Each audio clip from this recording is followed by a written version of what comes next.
welcome back to Cuckoo for Books. My name is Salva, and today, instead of talking about stories I find in books, I'm gonna tell you some stories of my own.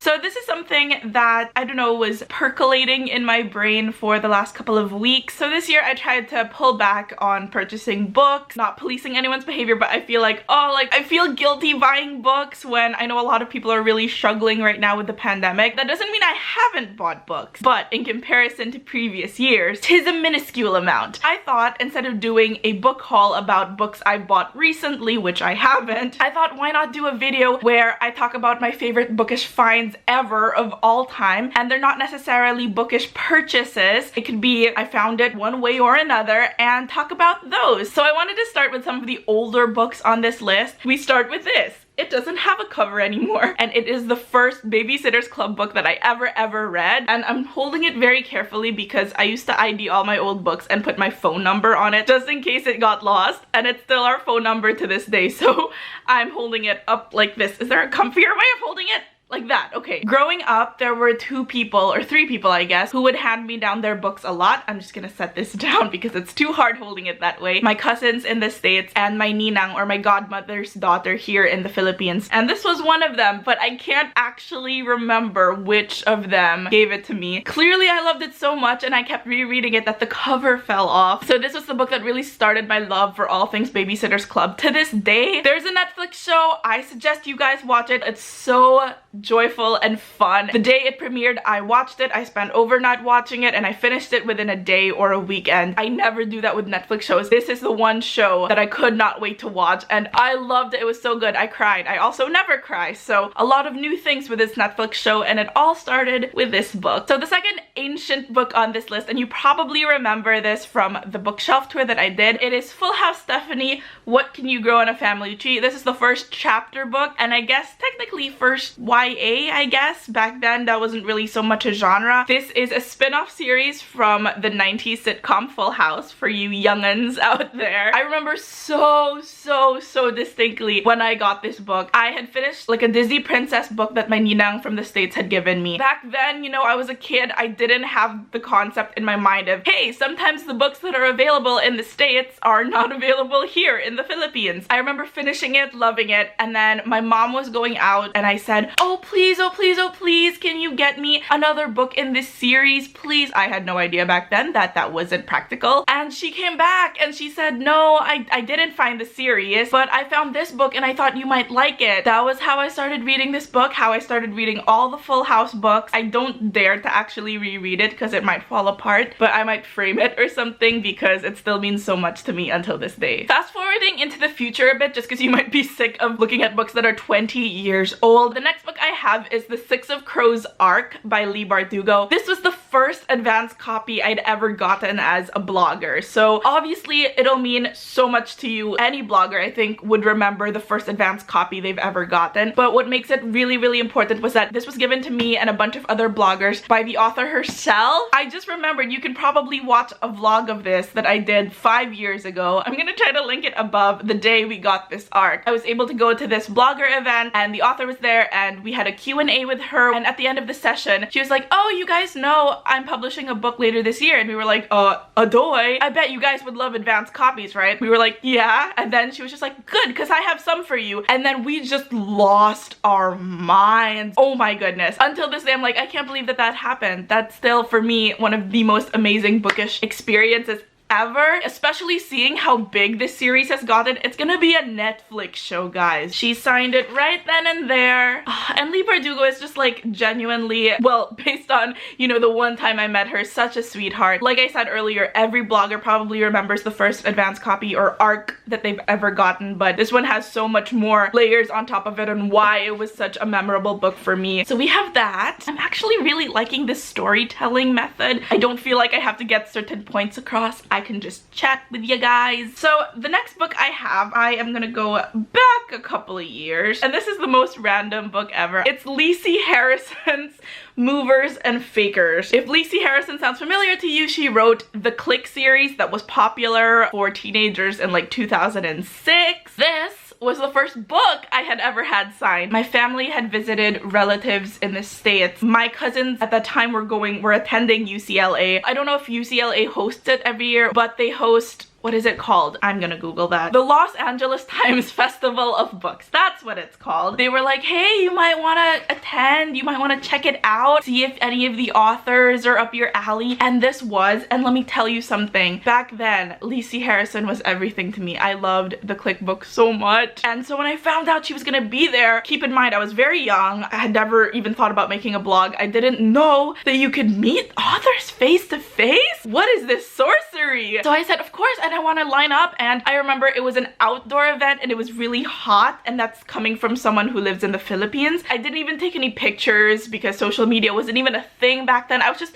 so legitimately happy to be there, standing a couple of meters away from one of my favorite authors ever. The idea that she would sign something that would then belong to me and I would have a copy of her book that had her signature on it was just mind-blowing to me. I didn't even know where people signed. So now I know that you usually have them sign here, but back then I didn't know, so I asked her to sign on the cover. It's a shiny cover, which means over the years it's kind of faded. A really good time capsule. I didn't know how to go about it, but I was so blown away because, oh my god, it's Lacey Harrison's autograph right here. What? Also, the Los Angeles Times Festival of Books was also the first book event I'd ever attended. I've never seen these many people at an event before. This is crazy. So actually, after getting Lacey Harrison to sign my book, I left right away. I was like, ooh, this is so overwhelming. I gotta go. But yeah, that was another really great like bookish experience tied with the book that I had. Okay, we're down to the last, I don't know how to count. We're down to the last 3. You guys might actually be really annoyed at me for talking about this book again, but it is Mirage by Sumaya Dawood. I have 2 copies of this book, both from the same person. My good friend JM from Just Read JM, previously from Book Freak Revelations, one of my best bookish friends, and he gave me 2 copies of Mirage. He said, I have this advanced copy of Mirage, do you want to read it? So I initially said like, yeah, thank you so much, thinking that it was like a borrow thing. In fact, it still has his post-it marks on it right over here. I don't know if you can see. And he was like, no, that's for you. That following Christmas, like a couple months later, he gave me like a fully finished copy, like an official copy from the bookstore. Mirage turned out to be one of my favorite YA books in recent history. I don't know, I just really love it that I didn't even pick out my favorite YA book. A friend, because we know each other so well, thought, hey, this is so you, and gave it to me. I just find that really, really sweet. Okay, apparently I really can't do math because there are 3 more books now. This one you might have also seen in passing on my bookshelf tour video, and it is the Lord of the Rings omnibus. That thick. Yep, with little font. This one I got at a flea market. Woohoo! When I was 15 going on 16. No, that's not the Sound of Music song. I thought it was for a second. When I was 15, I did a summer study abroad program in Oxford, England, which is the closest I ever got to studying in Oxford University. I did a month there studying drama and creative writing. Great investments if you think about it, because those 2 are still my passions to this day. So for the 1 month we stayed at Oxford University, probably one of the best experiences I've had in my life. Just imagine every day eating in a dining hall that looks like something out of Hogwarts. I know that's very controversial to say right now, but if you can imagine it, it's still pretty freaking epic. Like, Oxford, regardless, is such an epic, beautiful place, and I got to stay there for a full month by myself, which scared me crapless. Up until that time of 15, 16, I was not allowed to sleep over at my friends. I had never spent a night away from home, except for one. I'd had 1 sleepover. So can you imagine, from like that 1 sleepover, I flew across the globe to stay a month without parents, without anyone I know. I don't know anyone in England, and I was very terrified. I think I might have cried, but in the end it was like one of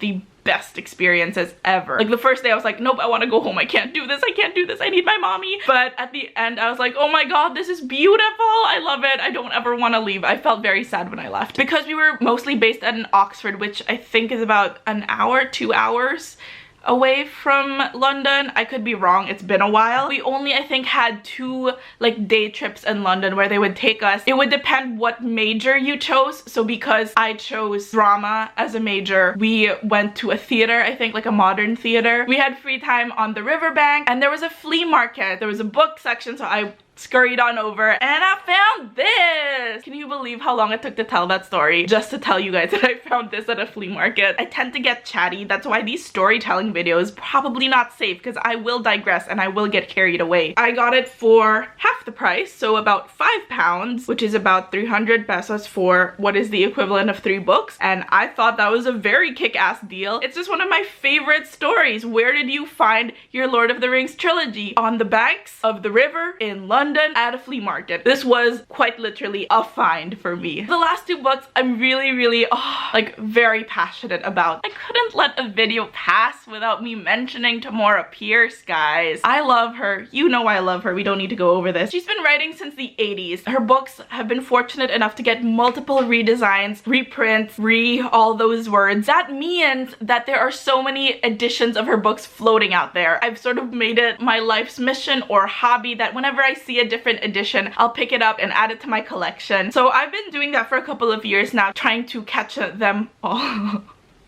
I turned the AC off, guys, so I'm a little loopy from the heat now. Why am I wearing long sleeves? But yeah, I've been trying to collect as many editions as possible, and I've tried to do it in a way that I'm not gonna go online on eBay and actively search it out. I just, whenever I happen upon a weird or different bookstore, I'll go look for her books. About 4 years ago, I was based in the US. I lived kind of near to the Last Bookstore, which as a blogger, you always hear about it. The Last Bookstore, the Last Bookstore. It's this like iconic LA bookstore. It's such a landmark. It's also in downtown LA, and while I was based there, because I was living alone, I had obviously very protective titas and titas saying, please don't go anywhere sketchy alone. If you're gonna go somewhere, we can go with you. It's LA, you know, it's still for the most part safe, but I mean, a city is a city. So I never really got around to visiting the Last Bookstore in my first few months there. I had a friend from the Philippines come over to visit her relatives too. She was like, let's hang out for a day, so I went to meet her, and then it just so happened that where we were hanging out was near the Last Bookstore, so I thought, oh my god, this is my time. I can finally go. I can check out the Last Bookstore.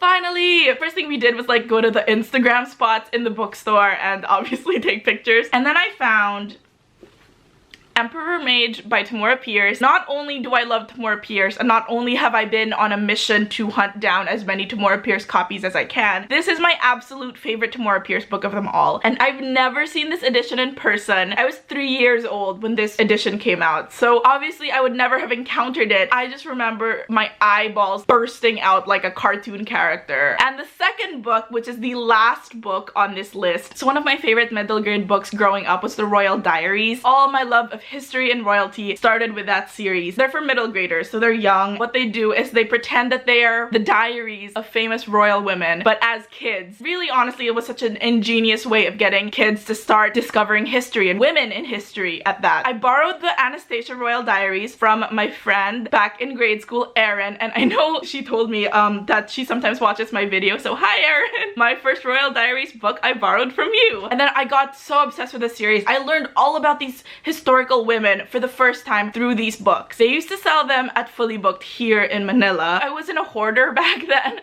not like I am now. I would only buy the books if I could read them, so if I was in the middle of reading one, I wouldn't buy the rest. I went to an all-girls Catholic school with an amazing library. I would buy or I would borrow, and then I eventually moved away from that all-girls Catholic school, so I didn't have access to the library anymore. And then Fully Booked stopped carrying them. I guess it went out of print, and I was missing Isabella of Castile's book, and it was the one that I really wanted so badly, and then suddenly it disappeared and I could not get to her anymore. Like, this haunted me. That's not even an exaggeration. I would have recurring dreams. Once or twice a year, I would dream that I got my hands on this book finally, because I've been looking for it for years in every store I went to. I could not find Isabel of Castile's Royal Diaries book. Honestly, even now, I still sometimes get random dreams of it. That's how much it dug itself into my subconscious, and it killed me to not know what the story was about. I thought I would never get it because clearly it went out of print, guys. So in my mind, I'd already accepted like, oh, okay, I'm never gonna get this book. And then when I went to the Last Bookstore, I'd found Emperor Mage, already ecstatic. And what do you know? Sitting on a shelf was Isabel of Castile's Royal Diaries book! 10 years of recurring dreams about tracking this down, and I finally found it randomly. That's what makes it all the more satisfying. I think, you know, I could have gotten it by ordering it off eBay or Amazon, but the fact that I wasn't even looking for it that day, I just wanted to go to a store to take Instagram pictures, and I ended up finding the holy grail of books that I've been looking for. This is it. This is what's gonna end this video because I can't think of another find more precious to me, genuinely. So that's it. I've never done anything like that before. I hope you like it. I hope I didn't prattle on too long. I know I tend to get a little bit chatty. At the time I'm filming this, I still don't know what to call it. So I'm just gonna call it this week's video. So that about does it for this week's video. You can follow me in my other bookish adventures on Twitter and Instagram. I am both at cuckooforbooks. Please subscribe and I will see you guys very soon. Bye guys.